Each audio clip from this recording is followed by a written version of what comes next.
جی تو السلام علیکم، کیسے ہیں آپ سب؟ امید ہے سب خیریت سے ہوں گے۔ تو کچھ دن پہلے میں نے ایک ویڈیو لگائی تھی کہ منسٹری آف فورن آفس سے آپ لوگوں نے جو اپنے پیپرز ہیں وہ کیسے ٹیسٹڈ کروانے ہیں اور کون کون سے پیپر ٹیسٹڈ کروانے ہیں۔ تو آج میں آپ لوگوں کو بتاؤں گی کہ جو اس کے بعد جو یو اے ای ایمبیسی سے جو ہم نے پیپر ٹیسٹڈ کروانے ہوتے ہیں وہ کیسے کروانے ہوتے ہیں، کون کون سے ڈاکومنٹس کروانے ہوتے ہیں اور ان کے چارجز کیا ہیں۔ جی تو سب سے پہلے بات کرتے ہیں کہ جو پیپر آپ نے ٹیسٹڈ کروانے ہیں وہ کیسے کروانے ہیں۔ تو اس کے دو طریقے ہوتے ہیں، یا تو آپ خود جا کے کروا سکتے ہیں اسلام آباد میں جہاں پہ ان کی مین ایمبیسی ہے، یا پھر آپ اپنے شہر میں، اگر آپ اسلام آباد میں نہیں رہتے کسی اور شہر میں رہتے ہیں تو آپ کسی نہ کسی ایجنٹ کے ذریعے کروا سکتے ہیں۔ تو اگر آپ کسی ایجنٹ کے ذریعے کرواتے ہیں تو وہ آپ سے بہت زیادہ ایکسٹرا چارجز جو ہیں وہ چارج کریں گے، اور اگر آپ خود جا کے کرواتے ہیں تو اس کے لیے بس آپ کو تھوڑی مشکل ہوگی کہ جانے آنے کی، باقی وہاں پہ آپ کا کوئی زیادہ ٹائم نہیں لگتا۔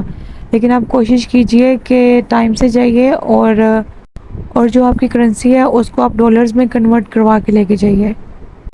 تو آپ بات کرتے ہیں کہ ان کے جو چارجز ہیں وہ کتنے ہیں۔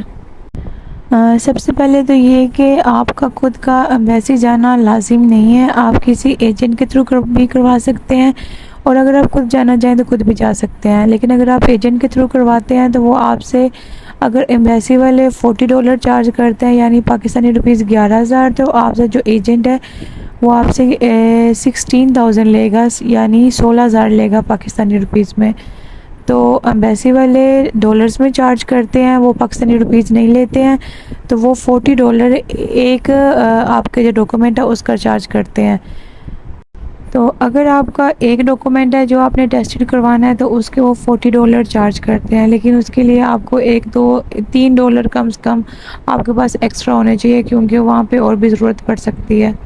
تو اگر آپ کے پاس دو ڈاکومنٹس ہیں جو آپ نے ٹیسٹڈ کروانے ہیں تو اس کے لیے آپ کو $80 چاہیے، اور کم سے کم اپنے پاس $5 ایکسٹرا رکھیے، کیونکہ اگر آپ اپنے پاس ایکسٹرا ڈالر نہیں رکھیں گے تو ایمبیسی والے آپ کو ڈالر، جو آپ کی کرنسی ہے روپیز میں، وہ آپ کو ڈالر میں کنورٹ کروا کے یا کر کے نہیں دیتے ہیں۔ وہ آپ کو واپس بھیجیں گے کہ آپ باہر جائیں ایمبیسی سے اور ڈالر کا وہ کرنسی اپنی ڈالرز میں کنورٹ کروا کے لے کے آئیں، اور پھر واپس ادھر آئیں، تو اس پہ آپ کا پھر بہت زیادہ ٹائم ضائع ہو جائے گا۔ اس لیے آپ کم سے کم اپنے پاس $5 ایکسٹرا رکھیے۔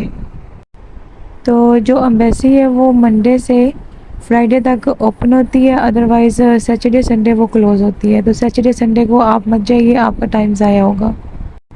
تو اب بات کرتے ہیں جو ڈاکومنٹس ہیں، جو فیملی ویزا کے لیے جو ڈاکومنٹس ریکوائرڈ ہیں وہ کیا کیا چاہیے آپ کو۔ اگر آپ کے ساتھ آپ کی ایک وائف ہے اور ایک چائلڈ ہے جو انڈر 18 ہے، تو اس کے لیے آپ کو کیا کیا ڈاکومنٹس چاہیے جو آپ نے وہاں پہ لے کے جانے ہیں ساتھ۔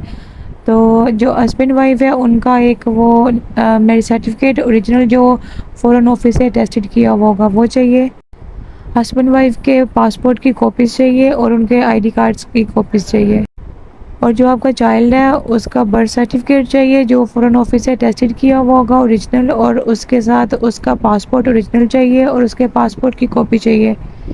تو یہ ڈاکومنٹ صرف ریکوائرڈ ہوں گے، یہ ڈاکومنٹس آپ ساتھ لے کے جائیے۔